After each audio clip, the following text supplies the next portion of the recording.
Welcome back, friends. I'm your host, Rani Kala, here today with the beautiful Tamara Rose, founder of the Divine Success Method, creator of the Divine Self-Mastery Program, and also my sister. If this is your first time joining us, Tamara has been guiding women to break free from the patriarchal paradigms for over 15 years, and this is where we get to hear her exclusive expertise. So if you're someone who's driven, introspective, maybe a bit of an overachiever, but also done with the way we've been taught to succeed by pushing, proving, and striving, this is for you.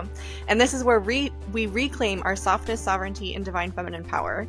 So today, we're diving into what's really holding us back, unraveling our fear of success, fear of failure, fear of not enough, imposter syndrome, how to move through all of these fears in a way that honors our feminine power, not this patriarchal push that we've been conditioned for. So let's dive in. Tamara, what are we afraid of? Wow, you said that so nice, because I would have been like, let's get rid of this patriarchal bullshit. And you're like so kind about it.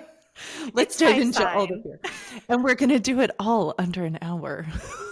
Let's do it. What a fucking show, man. Let's go. What a show. Tamara, what are we afraid of? There's been some things happening this week. Number one, there's been a tariff war with China, if you haven't been seeing that. Yeah. But you reacted to it in a strange way. Not necessarily in a way that other Americans reacted. To it. Yeah. I was like, stock market's on sale. Let's go shopping. Did you see? I saw a video this morning that China, did I send it to you? China is offering free. Let's go shopping in China now. Yeah. They're like 13% cash back if you come to China and spend your money directly with us instead of ordering your shit from China on Amazon like you would normally do anyway. Yeah. And here's the fascinating thing. So to take you out of fear, let's just like preface this, right? We usually get afraid when we're stuck in one perspective, one paradigm, one point of view. So if you're stuck in a point of view, a paradigm or perspective, that's where fear starts to creep in, because you can only see like maybe 2 feet in front of you. Okay. So what we do inside of our trainings is, all of our clients will hear me say like, let's go 10,000 feet bigger. Like, let's go higher. Let's zoom out. Like, how do we zoom out? Right. And that capacity to zoom out gives us so many other perspectives. And it actually, like, the way I would describe it is like, has us become a little bit more worldly, if you will. So like, this morning that I think I'd already seen that, honestly. You and I are on the same TikTok feed. So like, you send me stuff. I'm like, oh yeah, I saw that. And then I send you stuff and you're like, oh yeah, I saw that, but really the interesting thing is the opportunity to like think of yourself in more of a global aspect. And there was this one gal she did a real good job selling. Like, you go to China and you can just like shop for your whole house. Like you can walk in and you can be like, I want this for my living room, bathroom. And it's like redesign stuff. And she's like, I know you're worried about shipping. They got that covered. You know what I mean? And she's like, it will be less than you think it will be. They have ways to ship it to you. And I was like, this is awesome. So you can take a vacay, go and design your house for a lot less. You know what I mean? And so like, China's like, you want to tariff us? You want it to be like 125%? Watch what we do. Come on, Americans. You can come over visa free. Don't worry about it. Shop till you drop. We'll take care of you. And it's like totally brilliant. Yes. So this week when tariffs were being implemented, I went shopping. It was so fun. To the stock market. What a good time. So no fear over here. But different perspective too. Perspective. So it sounds like fear, number one, comes from when you're like, that's just the way that it is and I can't do anything about it, or there's no other way that this could work out. Yeah. So you get stuck in like, oh, these are the tariffs, or oh, this is the thing. Like, we're just using tariffs as an example because that's like what we're dealing with right now, right? So for some people it may be like, well, this is what's happening. I can't do anything about it. The money's crashing. Like I can't change it. And it's all like bad news. Yeah. But another perspective could be what you're saying, like, oh, stock market's on sale. Like the recession in 2008 is actually what created a lot of millionaires Yes. because of the investments that were made and like the way that they learned how to play, the way that they played the money game when we were in a recession. And there is a new opportunity with like China. So like there's other things that are opening up that isn't Mhm. just, oh, it's all bad news and everything's crashing, right? Yeah. Yeah, and it's interesting because it was like, if I look at my past of looking at money, like I'm always interested in money. I'm looking at how the money game is played. I'm looking at who's playing the money game. I'm looking at who plays the money game really well. I'm looking at business, entrepreneurial endeavors, like all the time.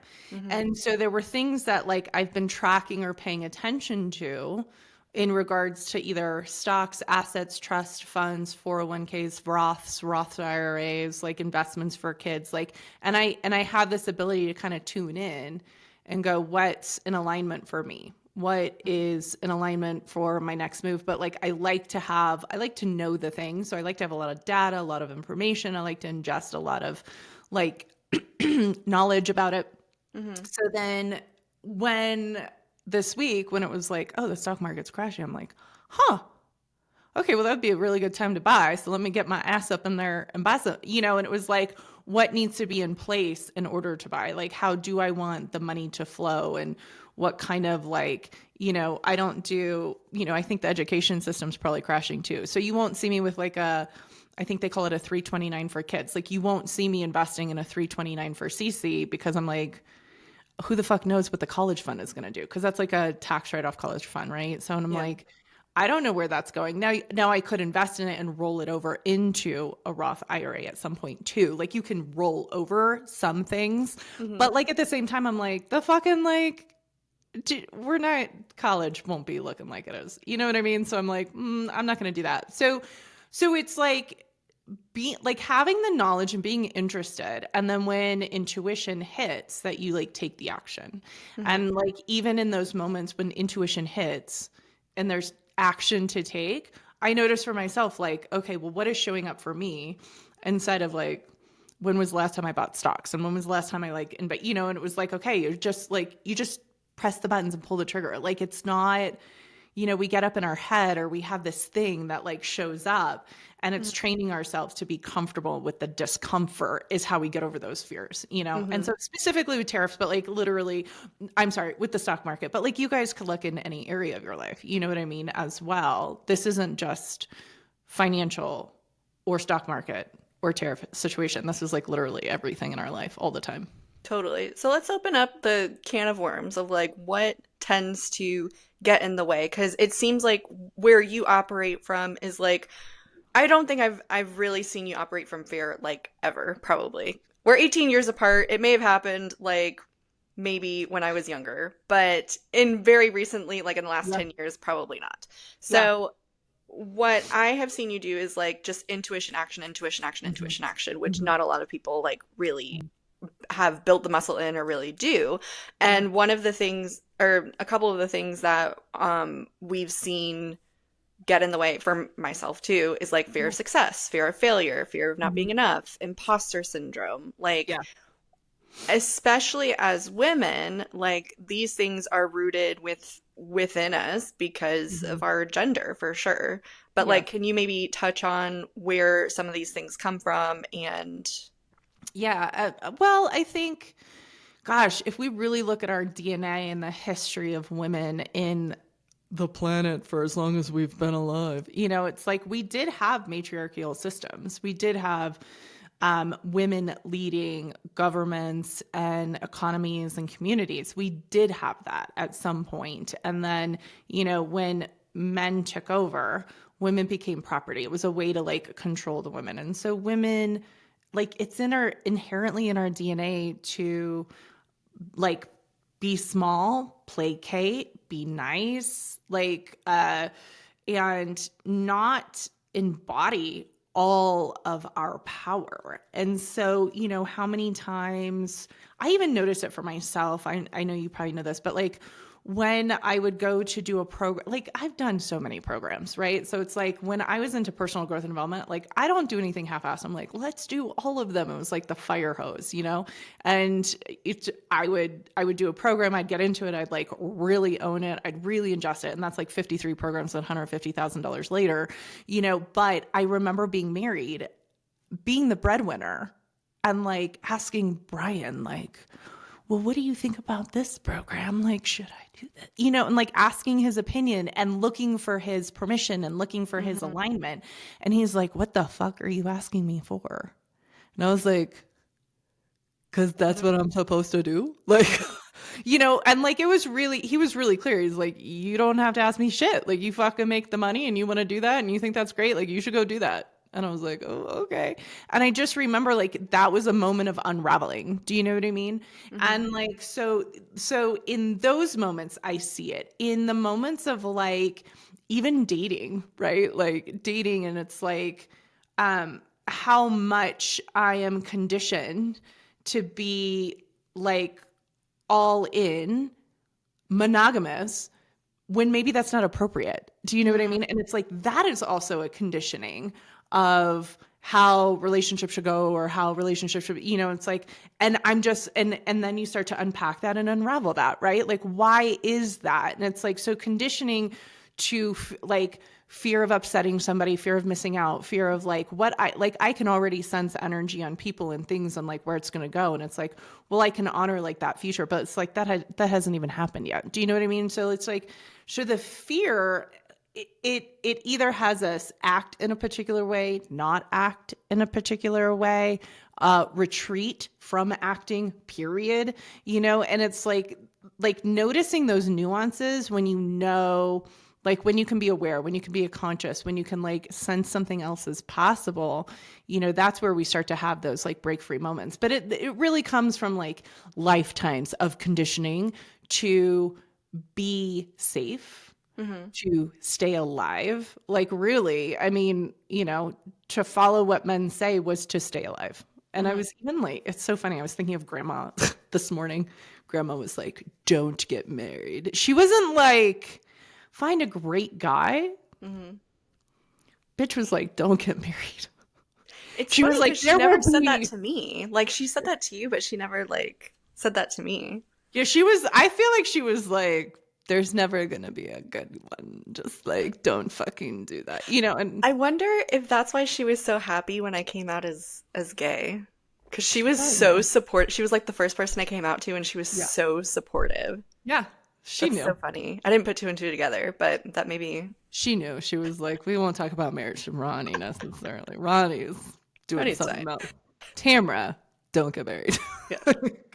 Oh you know, and so I think it's like even the concept of marriage is for safety and security, you know, and that's in our DNA. And I think it's phenomenal that women are now unraveling in that and unpacking that and looking at it from all the different angles too. Like what actually serves and what could be there.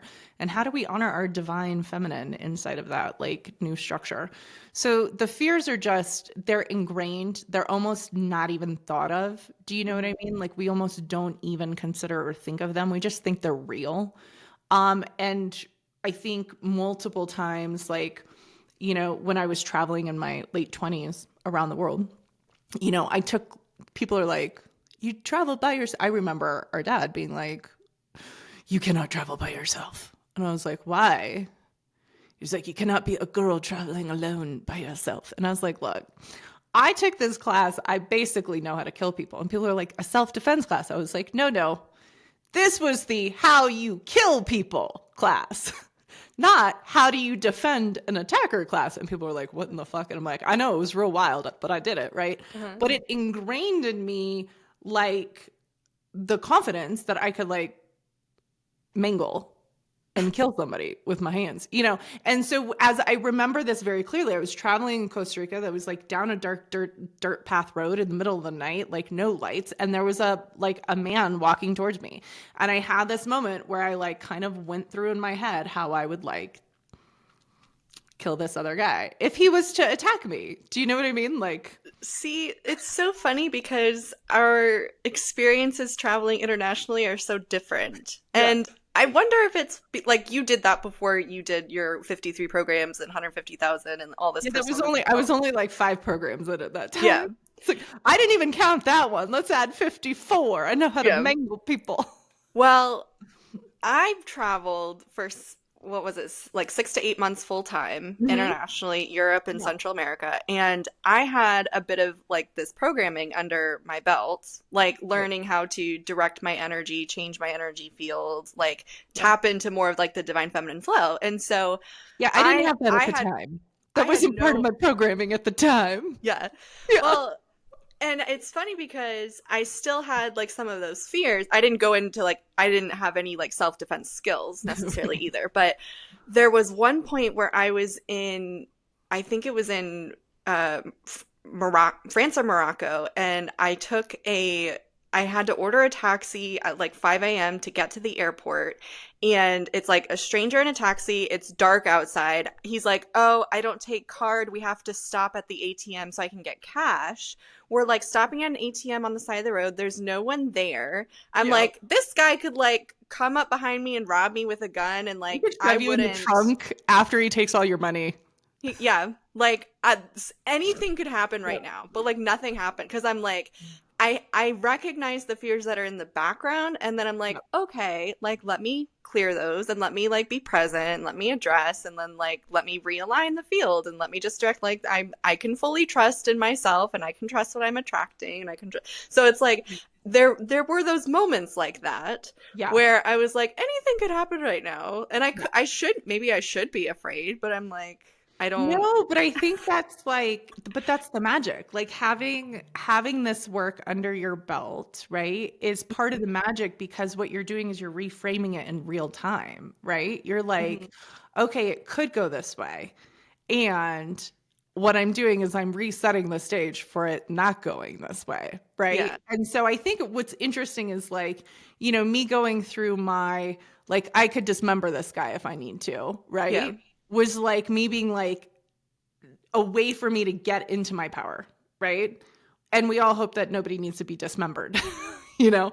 And it Right. was like, so then I'm like walking past this guy, like locking eyeballs, being like, I'm tracking you, dude, right? And you did it also in a different way, which is like, okay, I can sense my fear. We clear that out. We align in something else. Like, this is the path, it's like those are both ways to restructure your Mhm. outcome and your thinking and to intend for something else with power. Um, Mine might have been a little extreme. Like maybe Well, not. That's not what I would teach now for sure. But like, totally. Like if we're also bringing in like the patriarchal structures as well as like the Mhm. divine feminine like Mhm. ways of changing your paradigm, it seems 100%. like your method may have been like a patriarchal fight potentially. 100%. 100%, right? Like divine feminine has access to like all time. I mean, so does divine masculine. Like the divinity of it is all time, space, dimension, reality. And at that point in my late 20s, I didn't have concepts for that. Like I'm Yeah. like anything that was divine, I'm like, that's some woo-woo fucking bull, no dice. Yeah. So like somebody who was in our circle of friends who was like very patriarchal was like, you should do the self-defense class. I was like, okay, that sounds great. I'll just do that. So you're like fighting with fighting. Do you see what I Mhm. mean? You're not like expanding your paradigm, seeing something new, like moving, like zooming out 10,000 miles out or like whatever. It's like there's none of that. It's like, okay, if I'm stuck in here, I will survive this way if that's Mhm. gonna go that way. And you're like, oh, I have fear and I would go into survival and da da da da. And you're like, let's just clear that and reprogram it. So I think that's like, it's actually fun to talk about like the two experiences and being like, Yeah. oh, look at what it could have been.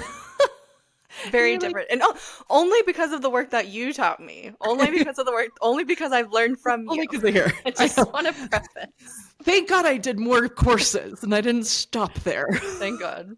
for everybody else. Well, I also want to talk about like what when we're in this survival of Mhm. like I'm in fear Yeah. and I can't see anything different. Yeah. You also say like discern what is real or not real. Hmm. And I don't sense it's like, oh, my fear isn't real, like to blanket it or to Mm-mm. dis to Mm-mm. dis to diss Dismiss it. And it. Mm-hmm. yeah, Yeah, dismiss. no. Thank you. That's the word. I know So I got coffee. It's going good. tell me a little bit what you mean by that when you say that. To discern what is real. So if I was, so when I was walking down the street in Costa Rica, I definitely wasn't dealing with reality. I was dealing with a trigger inside of me that had me be scared, and I had a tool to fix the scared, right? If I Hmm. was dealing with reality, I would be like, okay, I'm in Costa Rica, which has like no violent crime, by the way. They have like petty theft, but they don't have like violent crime. All right. Like I'm in like a rural area, sure, but like there was no, the reality is I'm walking down the street and there's another person walking down the street, and it just so happens like Costa Rica just doesn't have fucking like lights or street signs, so good luck, like get your map out. But Hmm. like that's reality, right? There's nothing else there's no reason for me to even start to think that this guy's going to attack me. It's a probability out of 180 billion possible outcomes for that moment in time. And like, I'm going with worst case scenario essentially.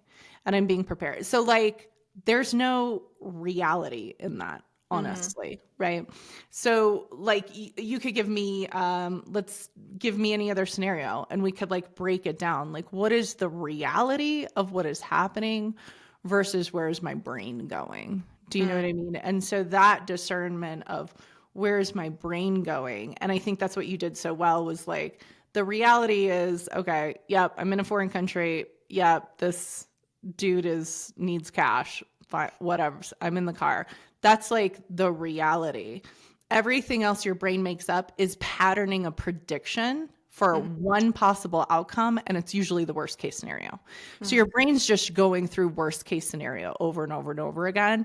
And the where people get stuck is I'm in this worst case scenario. I'm reliving it in my brain. It's coming then to fruition. That's law of attraction, right? Then I'm recreating that reality over and over again instead of, okay, but what is actually happening in reality? And so like even if we talk about like dating right now or contemplating like marriage programming, that's what I was doing this morning while I was doing my makeup, was contemplate. That's why I was thinking about grandma. Hmm. And it's like what's happening in reality is, for me in this moment in time, is like this pause of me considering, what is the thing about marriage? Does it serve my divine path? Like, why do I want that partnership so bad? Does that actually serve me? I am like, I'm so happy. Like, I wake up with my cat and like, I like comb the cat and I like make the bed and I like have my coffee time, and it's like, what is this need, desire, want, like to have somebody in the space with me? And like, does it actually serve me to have Hmm. somebody in the space with me? I don't know. I'm just kind of in the contemplation of it. But like, that's one of the scenarios of going like, where are we going as female, like women in society and our evolution, and what actually serves us? And if we're stuck in something from the past framework, which a lot of us are, even myself, as I like unpack this, right? And you go like, does that actually serve?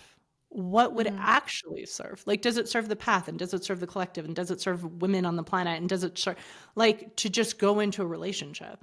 Like maybe like if it was really divine and expansive and like super surveying, like checks all the boxes. Yeah. But like I think there's something that happens in your 40s. I mean, I'm only 28, but like what happens in your 40s where you just get really comfortable with who you are, and you get really like solid in who you are, and you're like, Hmm. God, I'm like the greatest thing since sliced bread. Like what the fuck am I going to give up my life for? Like what am I going to like, what does that look like? And if we have 180 million different outcomes, like, you know, can I be fulfilled in maybe a lot of different agreements out there? Hmm. And so I think that's like a fascinating thing that like, that's what I was mulling over this morning. So Hmm. unpacking, different reasons as to why we would say we would go on different paths, and Yeah. finding like what is actually authentically you, like from an not from a reactionary perspective, right? Hmm. But from a very like authentic place.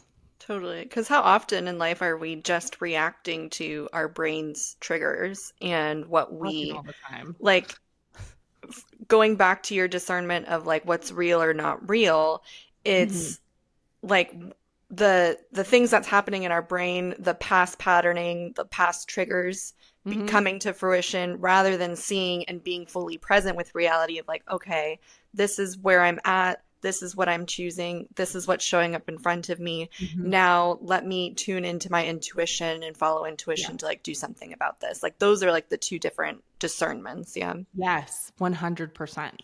And I think there's just so much more magic there. There's so Hmm. much like our brains are again predicting an outcome, fear-based, wanting you to survive. If it's coming from the brain, it's going to make logical sense. If it's not coming from the brain, if it's coming from your intuition, your higher self, fucking doesn't make any sense. Hmm. Do you know what I mean? So like to contemplate like my life and like relationships and marriage the way that I am, or I'm like considering like how many different alternatives that could like fulfill me and make me happy. Like those those contemplative scenarios, those don't fall into any logical form or any logical base. And so I Hmm. think the most magic I've ever had in my life never made logical sense. You know, the Hmm. like the best days that you've ever had, or the best experiences you've ever had, or the thing that put you on your path never made logical sense. You know, it Hmm. was just like a step, a leap, a trust. What are some of those things for you? I was just thinking about that when I was saying it. So I remember, so the first time I ever did the Landmark Forum, I remember like I was reading I was reading Eckhart Tolle. I was reading, I had also read, oh God, Mutant Messages from Down Under. That one's actually really good. It's about the Aborigines and how they live their life. And my best friend was like, oh, you should go do the Landmark Forum. I did it like 20 years ago. And I was like, okay, you know, she's like, okay, well, it's this much money and it's like over the weekend. I'm like, okay, you know, and she was like, I was like, can I give you my credit card? Like, could you go, Reg? She's like, I think they want to talk to you. I'm like, so why do they want to talk? I don't understand, you know, but like, it was just like, I didn't have to, there was no processing and logic. It was like, okay, like that, you said it. That makes sense. I'm in, you know? And that was just like a very like, you know, some of my most favorite days that I've spent with men make no like they feel magical. Like you just like you say yes and you like go on an adventure and you like end the day and you're like that is not what I predicted this morning. You know what I Hmm. mean? Like somebody who's like I'm going to take you here and you're like okay. You know, and it's like to just surrender and trust. It's like I've had like when I did my meditation retreat, right? I had Hmm. my buddy was like he's like, "Oh, so I'm going to go meditate for 10 days." And I was like, "Oh, that sounds fun. Can I come?" He was like, you want to go for 10 days?" I was like, "Yeah, sure." And he's like, there might be a wait list." I was like, "Okay. Can you send me a link?" You know, and people are like, then everybody starts being like, "Well, do you know what it's about?" I'm like, "No, I don't know what it's about." You know, and it's like the Landmark Forum was the pivot to my whole life. You know, like the meditation retreat was the pivot to like my higher consciousness. Like I came out of that 10 days of silence. You know, and people are like, "You're gonna go be quiet for 10 days," and I was like, "Yes." And then I get done, they're like, "How was it?" I'm like, "It's fucking magical." And now my life is so quiet, you know? And so I think it's like the not thinking. Why would Hmm. you, you know, like I I had fallen off a cliff in my 20s and I had a fear of heights because I had like compound dislocation in my elbow. Hmm. And I had like two surgeries. I was in the hospital for 3 days. It was like very like in my 20s. It was very, very traumatic. I would drive by that cliff and cry every time I drove by that cliff. And then fast forward maybe 10 years after that, and I dated a guy who was a paramedic. And Hmm. our second date, have I ever told you this story? I feel like I'm remembering it now, The but say it. second date, yeah. So the second date, he's like, okay, I'm gonna take you on this surprise. And I was like, okay. And that's, and people are always like, what was the best date? I'm like, this was the best second date, not the best first date, but the best second date. And we drive from where I lived in Riverside County to where he lived in Orange County in California, and stop and have dinner. He's like, we have to wait until it's dark outside. I'm like, where are we going? You know? And he's like, and then he's like looking at different buildings and parking garages, and he's taking me up to the top of this parking garage, and he like parks. I'm like, what are we doing? And he pulls out these boxes, like bins of rigs. And I'm like, what are we doing? And he's like, we're going to rappel down the side of the parking garage. And I was like, the fuck, what?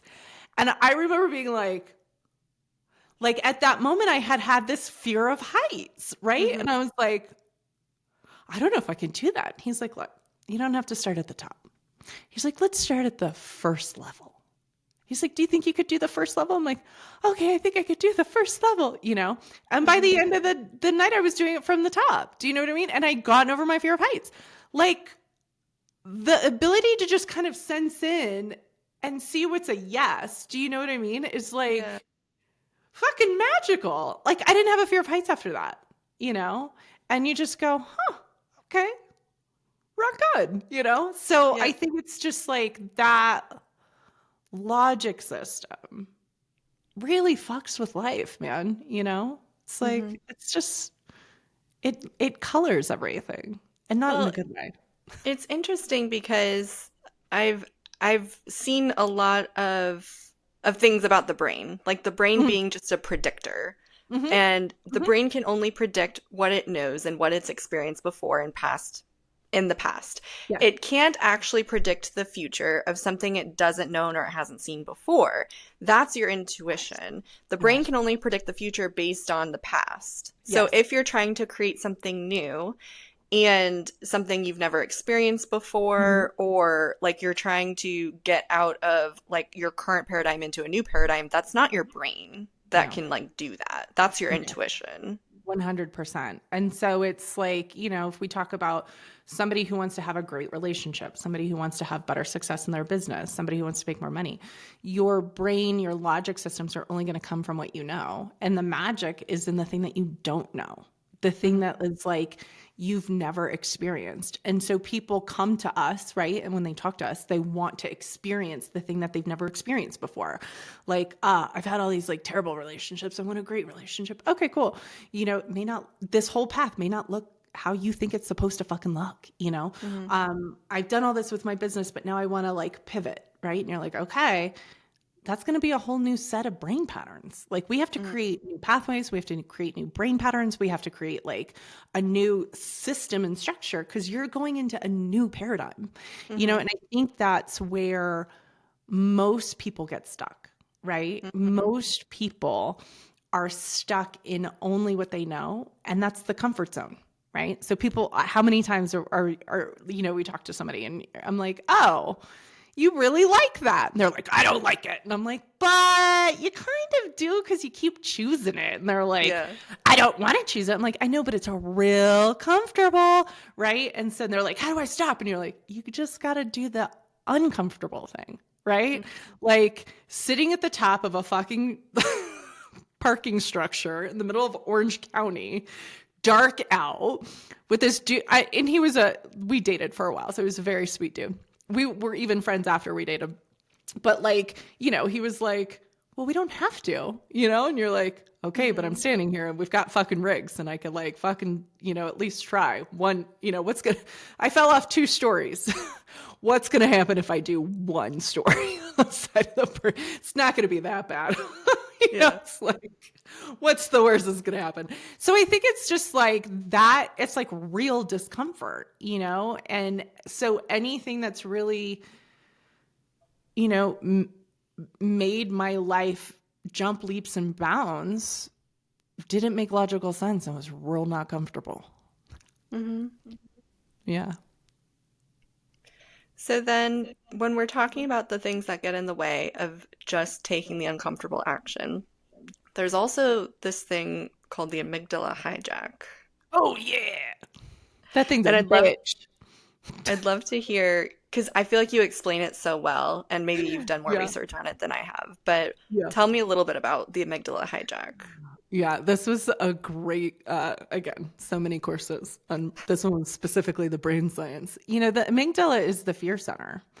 And the fear center is again, this is like predicting an outcome. It's all fear based. And so it gets triggered, your amygdala gets triggered all the time, and it's one of the reasons why we started doing so much nervous system work with our clients is to calm the nervous system. And we could say specifically to also calm the amygdala. Okay. So how many times is the amygdala an amygdala hijack? It was so funny when I was in that program and they were talking about the amygdala hijack. I was like, that is a very appropriate name for that. So your Yeah. amygdala is like the response center, and the hijack where it just takes over. So it takes over, and like the way that I think about it is like a fish out of water gasping for air, right? And it's like flopping around. That's like the Hmm. visual I could give this like amygdala hijack. It's like all of a sudden you're just like flopping around, like gasping for air, right? And Hmm. so when does this happen? The amygdala gets hijacked probably multiple times a day for most people. Like, if you're sitting in traffic and somebody cuts you off and you get super pissed, amygdala hijack, right? Now you're Yeah. like off to the races, your day is shot, and like everything's going downhill. How many times did your kid say something real shitty? You're like, God damn it, don't talk to me like that. Oh, amygdala Yeah. hijack, right? How many times do you got like you like call to get somebody on the phone to fix something on, your phone bill or whatever, use something and they're like assholes and you're like, God damn it, shouldn't you? It's like that's the amygdala hijack. So like it takes over. It's just like a fear response, but can show up as anger, can show up as whatever. How many times somebody's like, we have past relationship traumas or patterns and we've been cheated on, so then we think the next person's going to cheat on us. That's the fear response, the amygdala hijack. Hmm. The thing is like we're always creating a reality.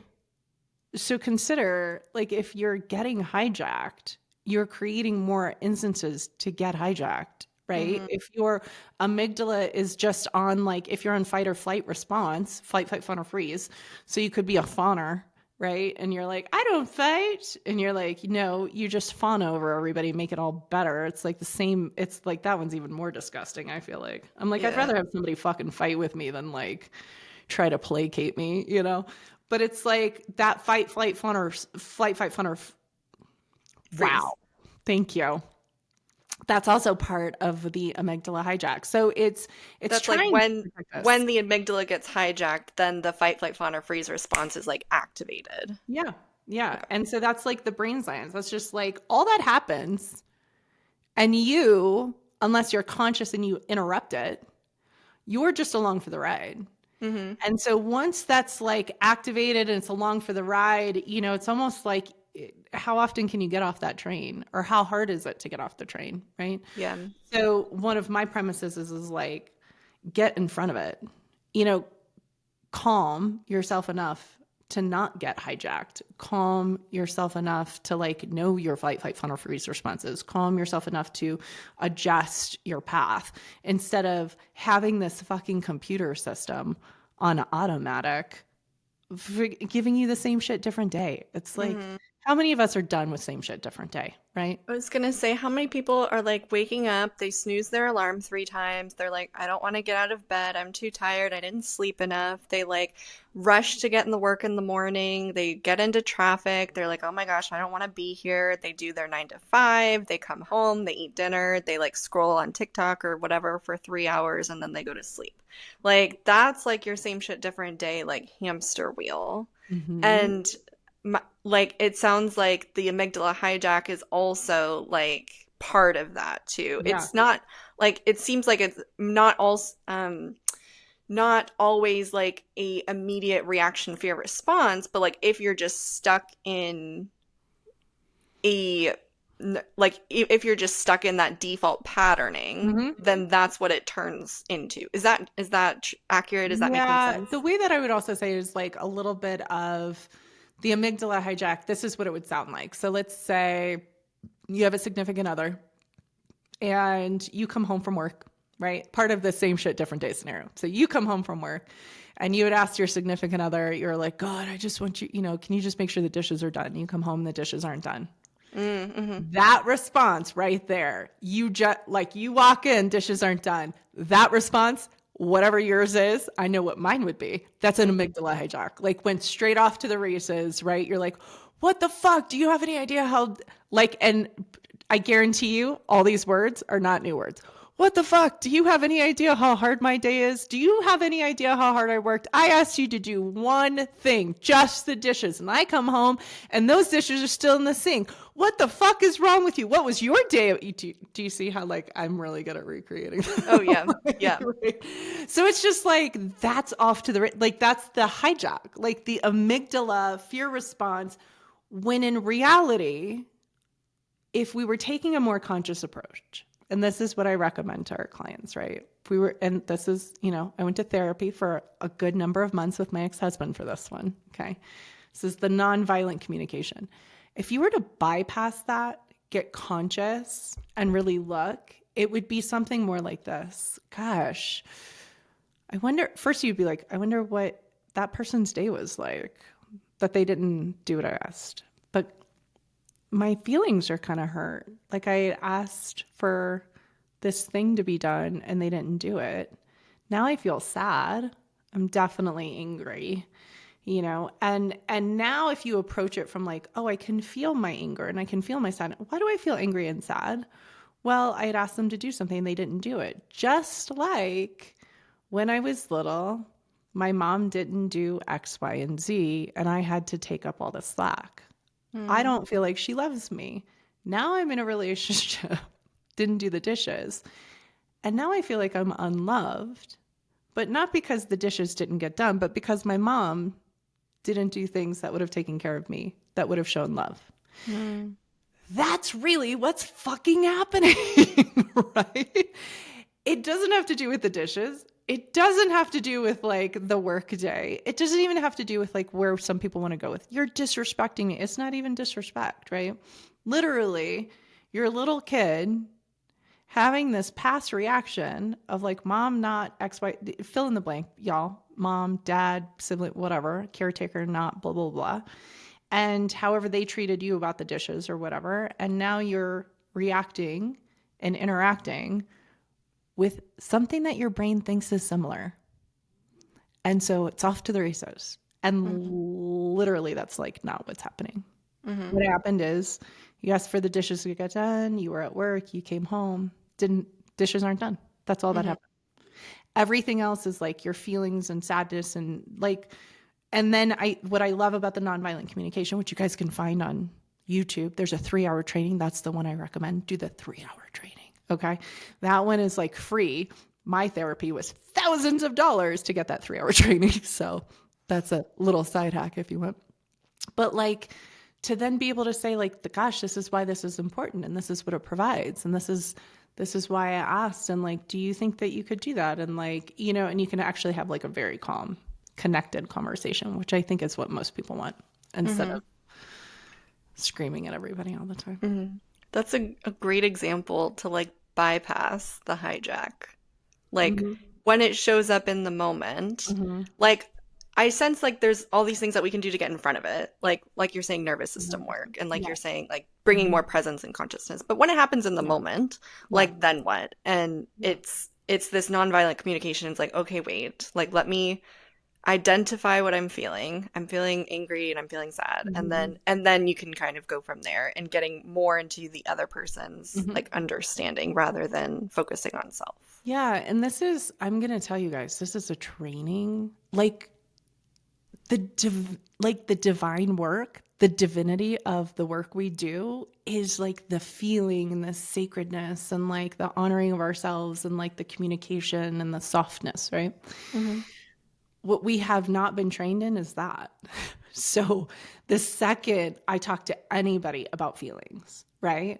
That is the hardest thing for us to do because we have not been trained in our feelings. We've been trained in our thinkings. And so when we're processing a situation, we're going to go straight to the brain, which is all the past patterning, right? To think through what the situation is. So when you go like, but what do you feel?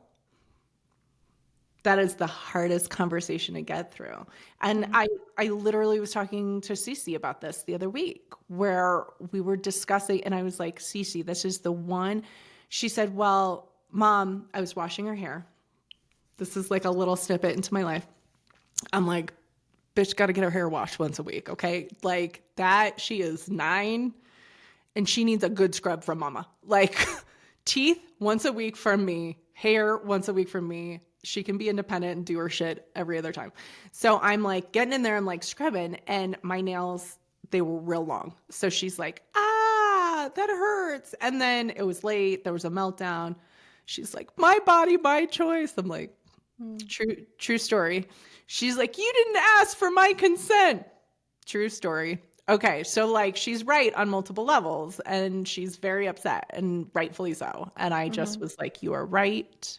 I'm sorry. You know, I'm very much just trying to get your fucking head cleaned. Like, I have a mission, you know, and this is what she did, which is very interesting because she hasn't learned this from me or her dad, but it could be in an energy field, even though she hasn't learned it. We get done. She expresses her feelings very well. I'm angry, and like, I'm like, great, you're right. She made a new request. I honored it. And I thought we were done. But she was tired, and that amygdala went to the races. And so the next thing she said was, well, I feel like you're disrespecting me. And I was like, see that not happening. And now you're talking to facilitator mama, because you're saying, I feel disrespected. And I was like, that's not really a feeling. And so she was like, well, what is a feeling? I'm like, you actually expressed your feelings really well. You told me that you were angry and you were sad, and, you know, you told me all of that. And she's like, well, I feel disrespected. I was like, you ever hear me say that? She goes, no. And I go, have you heard anybody say that to you? Because if somebody's saying that to you, I fucking want to know. It's actually, and for listeners, like, this one might be really hard, but it's a manipulation tactic. To tell somebody that you feel like they're disrespecting you is just straight manipulation. Okay. To say you're disrespecting me is straight manipulation too. Go ahead. It's a very older generation thing to do and say. Like the punishment, the yelling, I feel disrespected. If you don't comply with what I want and what I'm saying, then you're disrespecting me. Like, yeah. And I had our dad fucking slung that shit at me all the time. I remember my ex-husband being in therapy, and he said, I feel like she's being disrespectful to me. I feel disrespected. And the therapist was like, that's not feeling. Sorry, Joe Blow, that's not feeling, you know? And I was like, huh. And I was tuned in. I'm like, she's right. That's not a feeling, right? That's you don't want to be disrespected because you don't want to feel whatever that is, but that's not even the feeling either, right? And so we blanket it, and it's like patriarchal control.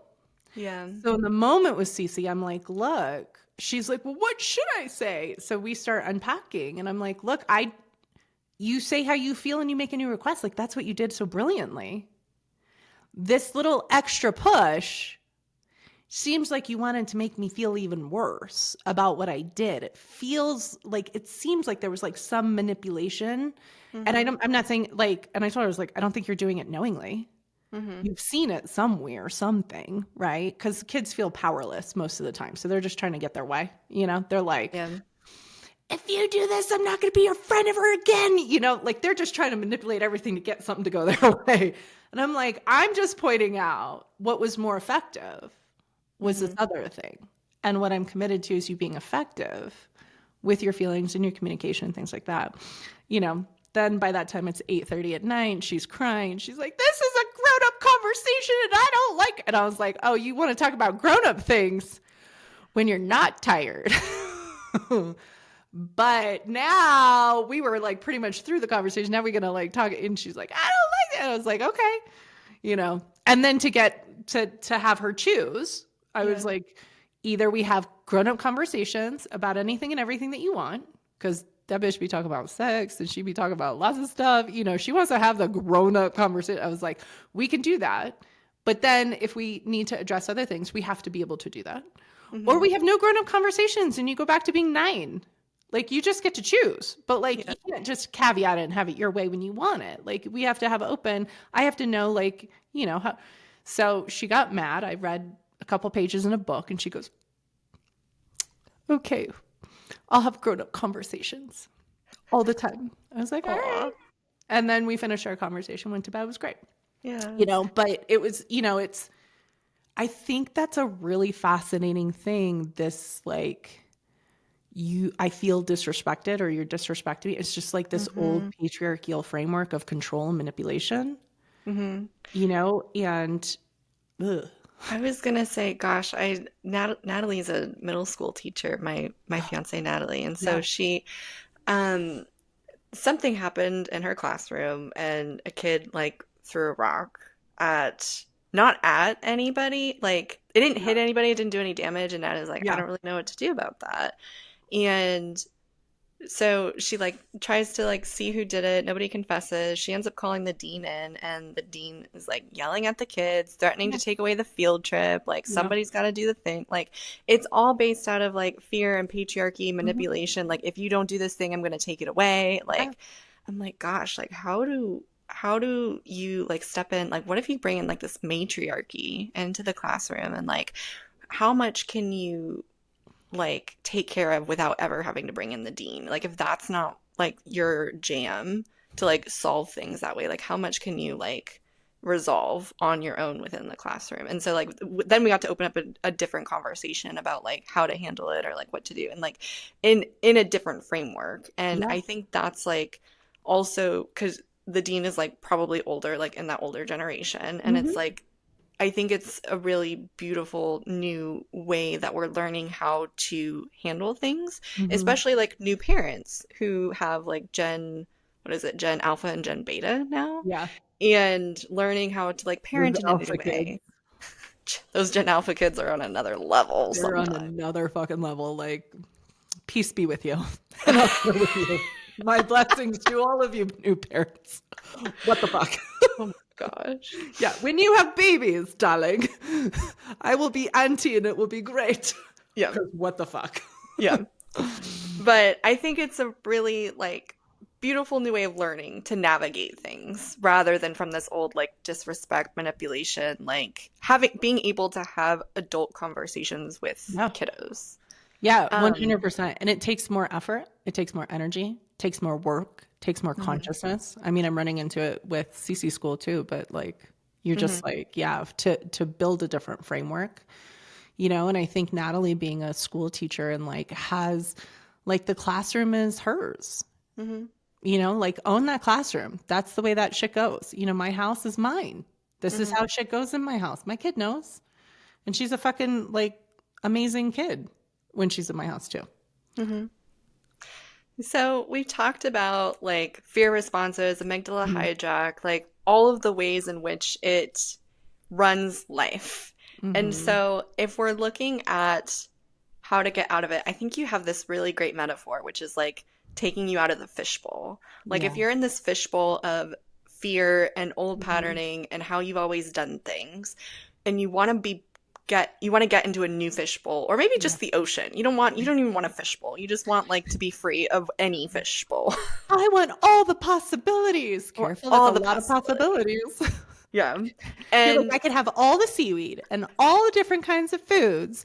And then you're like, but then there are bigger sharks. You're like, you know what I mean? Like, careful. Yeah. But like, so go to the ocean. If somebody's looking at getting out of their fishbowl and maybe they don't know how, or they don't know like how to take the leap if they've never done it before, like what would you say, or what would you recommend as like direction? Come hang out with us. That's usually my recommendation. It always comes back to the nervous system work. Like, we've seen so many people be more successful in changing their paradigm or getting out of their fear responses or getting out of their fishbowl by tending to the nervous system. Like calming the nervous system bypasses those things, has you be more settled, more aware, more in tune, more connected, right? And I think that's mostly what people are doing. If you're really like, look, I want XYZ in my life, and you don't have XYZ. So replace that with relationship, money, business success, health, and well-being. Okay. Those are my top 4 people usually want. Okay. Been talking to people for a long time, many years. That's usually just pick one of those 4. So you go, you want that thing. And you're like, okay, but I don't have the thing. You keep doing the same shit every day. You keep in the same pattern. So you have to pattern interrupt. You have to like change the scenarios, change the structure, change what you're doing. That means like make 4 uncomfortable moves every day. Or at least one new thing every day. Like 4 might be fucking extreme. Fine. That's just my life. Okay. Somebody else. 1 uncomfortable aligned action every day, your life would be fucking off the charts. 1. It was like my favorite quote from the movie. So we bought a zoo. We bought a zoo. So we bought a zoo. Matt Damon. He was like, it takes 10 seconds of sheer confidence, of crazy confidence, like to just take an action, 10 seconds, right? And if you're just like, what is my 10-second action today? You know, again, your life would be fucking insane. Because if it's your health and well-being, it means like put on your shoes, take 10 seconds, put your shoes on, get your ass out the door. Just get out the door with your shoes on. You will figure out that you're walking soon. You know what I mean? It's like, if you're like, God, I really want to like be in a great relationship, 10 seconds. I mean, if you're a woman, like, and you're interested in men, and like, I'm sorry, me too. But like, you know, if you're interested in men, you're like, I know we're all very sorry for each other. We would all rather be Ronnies right now. But you're like, you know, you're in a public place and you see somebody who's attractive. It's like 10 seconds of like flirty and eye contact and smiling. Like that's all it takes. And people are like, now, if you track 10 seconds, it will be the longest 10 seconds of your life there. You know what I mean? But like that's, you know, the just sheer bold action against everything that your brain is saying. And that is like, you want to get out of your patterns, you keep doing that over and over again. And then you'll just get really comfortable with like the discomfort, you know? And people want to change shit and they want it to happen fast. We all want it to happen like now, not later. But then nobody's taking action right now. It's like fucking weird, you know? So that's it's funny because people are like, sometimes I'll hear people are waiting for the confidence, or they're waiting for the circumstance to change, or they're waiting to feel better about it. But I think you say something really great about confidence, which is it comes after you've done the thing, after you've built the muscle, and then you feel like, oh, I've done this before, right? Yeah, because people are like how many people want more money? Like, if you're listening to the podcast, raise your hand. We're watching you through the, we're not. Okay. So you're like, you want more money. Well, you have to do different things because you're doing the same things, getting the same amount of money. Right. And so like talking through this, what also comes to mind is when I did my first on-stage event, and that was probably in 2017, 2018, I think, was my first live on-stage event. And it was like 2 months before, 3 months before was when I started planning for it, because that's when the intuitive hit me. And I was like, no, no, we're not doing that in January. And the intuition was like, you're doing it in January. I was like, no. I've never done that before, you know? And it was like, this is what you're doing. And it was like, do you think I had the confidence to get on stage and lead a 3-day event? I had never done it before. I didn't have there was no confidence, right? Did I know how to book hotels? No. Was I running that shit? Yes.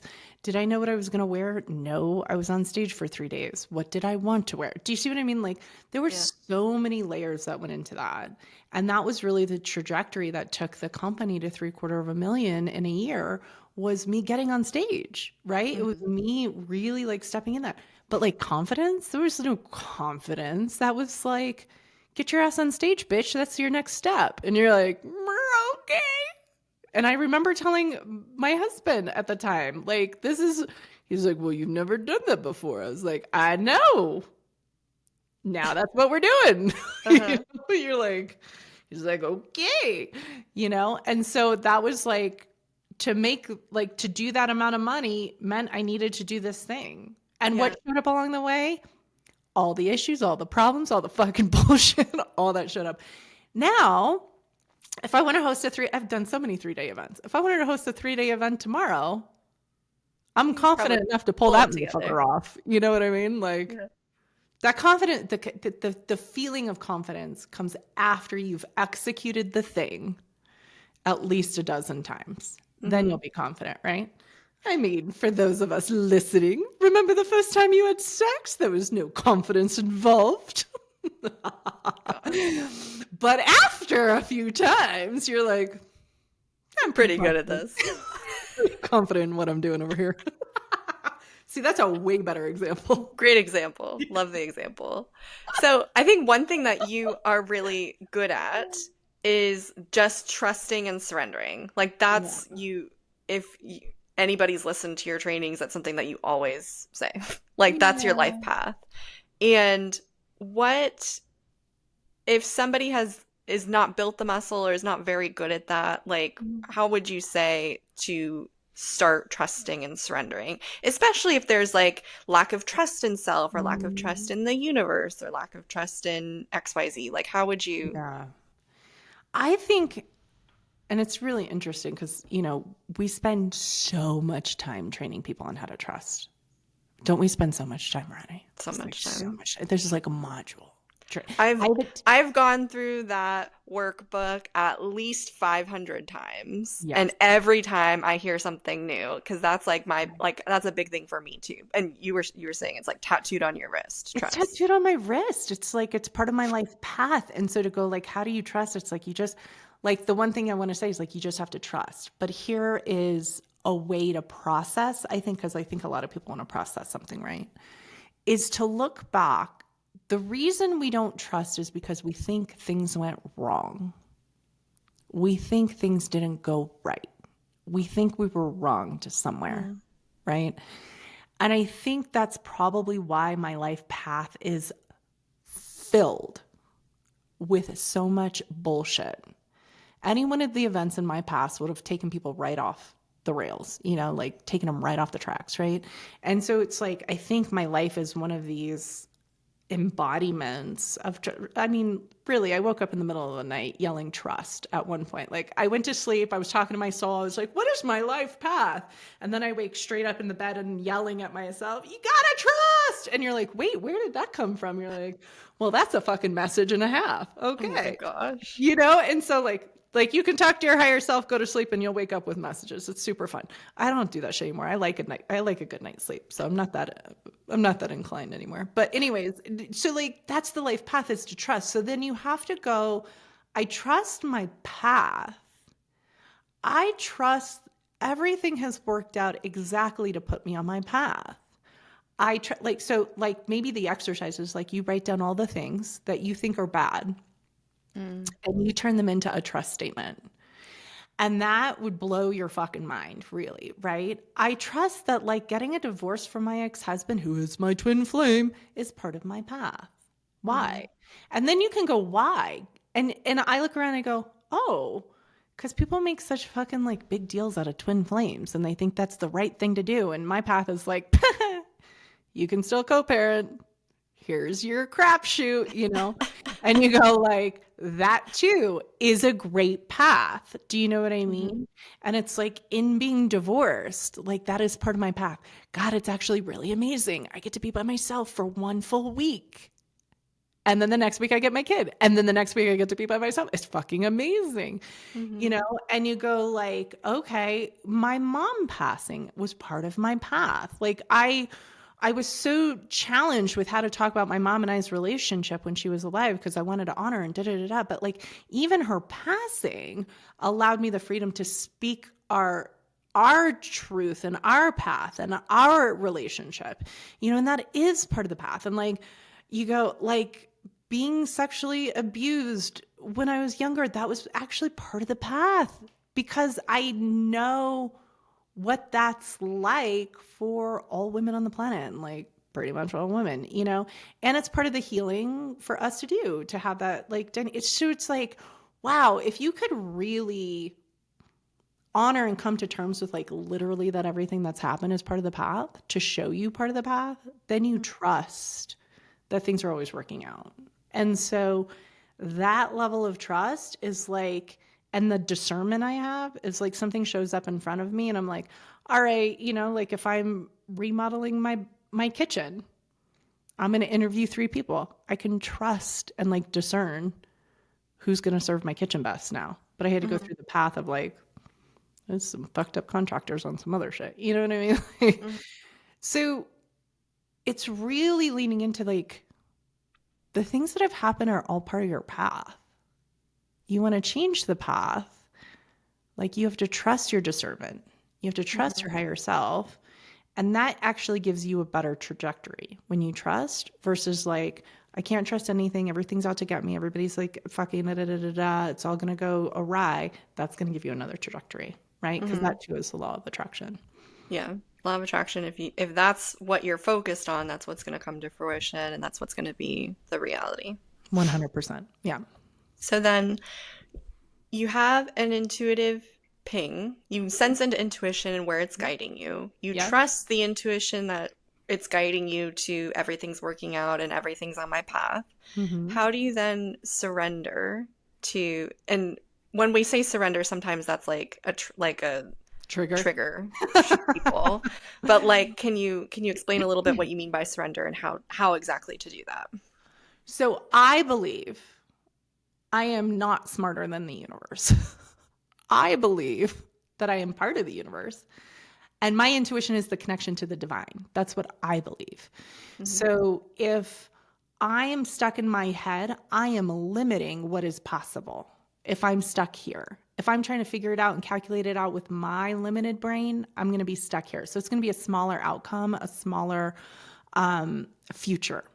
If I connect into source, God, energy, divinity, all time, space, dimension, reality, now I have access to literally millions of outcomes. And that's the one I like to be in.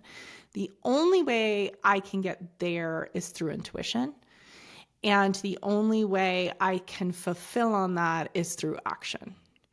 So if I'm stuck in my brain, I'm going to be limited. And if I take action only from my brain, I'm going to be limited in the reality I'm creating. If I'm connected to divine and I get information, when I say surrender, I mean surrender to the divine. That's what I mean. When people say surrender and they get they get so squirrely. They're so funny. Surrender. They like think that this is the patriarchal framework that they're coming from, right? So they think they're at war with somebody else and they're raising a white flag. And that's exactly what it is. Yeah. That's exactly what it is. And they're giving up the fight. You're like, that is so, again, none of that's happening. You're so funny. None of that's happening. And you go, what's actually happening, right, is this divine flow of creation and information and source energy. And so to surrender to that means like, it's like surfing. It's like you're catching the wave in. You know? I was just going to say the visual that came to me when you said that is like a river, and like you're going down the river, there's a raft going down the river. That's like your intuitive ping. And the surrender is like, oh, let me get on the raft. And then you're like on the flow. Like 100%. Yeah.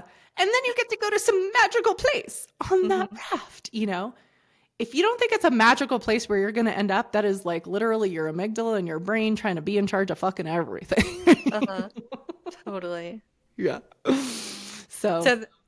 And one last question before we close out the episode today. I have, going back to the example that just came to me, I have talked with people who have multiple intuitive hits at the same time. They don't know what to choose. They don't know what direction to take. And so if there is a multiple life rafts to jump on at the same time, if there's multiple life rafts, you don't know what to choose, and then you kind of get stuck in this freeze. What do? I would say, this is going to sound real funny. Don't choose the life raft that looks like your past life raft. Okay. Like, if you want to know which one, don't choose. Like, so, because now we're in the process of elimination, right? So, like, in my mind, you say this, and I'm like, so what are there 3 options? Like, first of all, does intuition really work like that? I kind of feel like we're not fully in line with intuition on this fucking conversation, okay? I kind of want to lean into this person and be like, I don't know if this is I feel like intuition is like very loud, usually one thing, okay? And it's just so uncomfortable that the brain is giving you 2 other options, calling it intuition. So I kind of want to call bullshit on it a little bit. Okay. So that's just gonna, I'm sorry. That's my edginess. You're much kinder. I am You're kind of been fine. doing this. I've been doing this for so long. I'm gonna be like, that's bullshit. Okay. Whatever you're saying is bullshit. And then they can come back and send me snarky notes later, or they can send me thank you notes. So I would prefer the thank you notes. So you just go like, intuition is the one that is not logical. So maybe you're like, I want a raft floating down the river, and they're like, I got a speedboat, and you're like, woo! I mean, that sounds fun. A speedboat looks real fun, and they're like, but I don't know how to drive a speedboat, so I should go with the life raft because I've always had a life raft. And you're like, that sounds so boring, and like, what? Why would you settle for a life raft when you could have a speedboat? You know, like you could go skiing or wakeboarding or have more like wind through your hair. Like, you know, so there's going to be one that's like more fun, one that's more takes your breath away a little bit, is a little bit like outside your comfort zone, like right? And it's going to take you to the next level. Intuition is always taking you to the next level. And and you want to ask, like, how is it taking me to the next level? Like, where are we going to the next level? Like that boring lifeboat that's fucking like got some holes and patches and duct tape on it, guarantee you it's not gonna be that fun. But like you're like super comfortable with it and you're like, that's an intuitive option. No, it's not. That's all I want to say. No, it's not.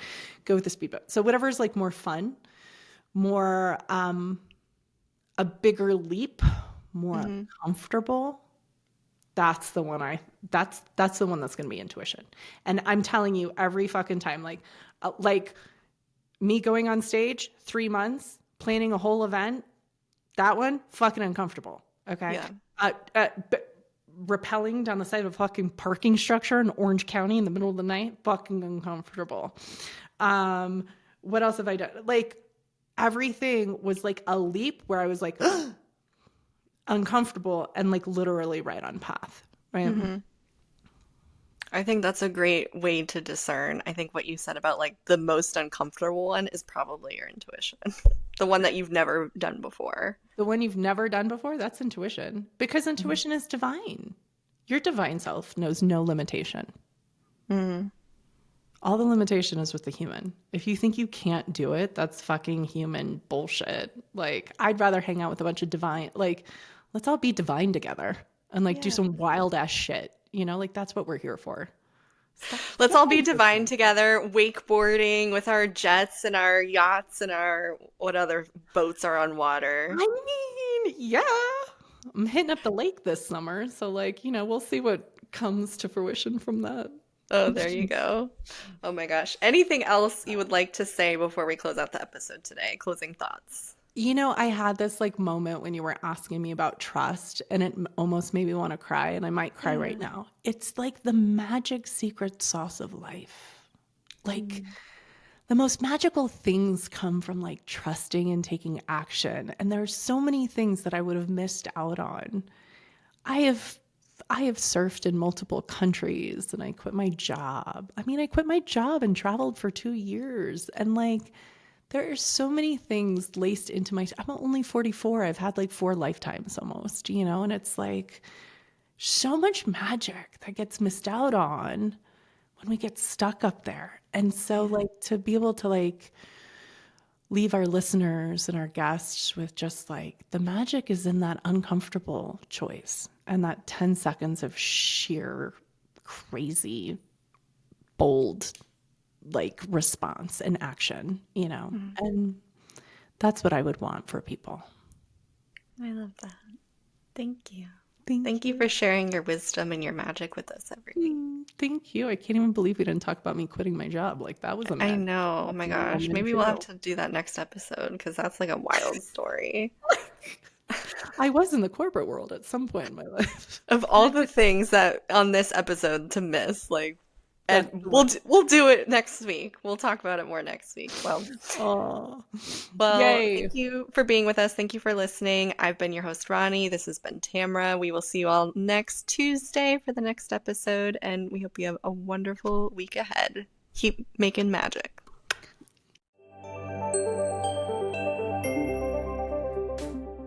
Thank you so much for joining us here on Lighten Up. We are incredibly grateful for the time you spent with us unpacking old patriarchal systems and expanding the divine feminine across the planet.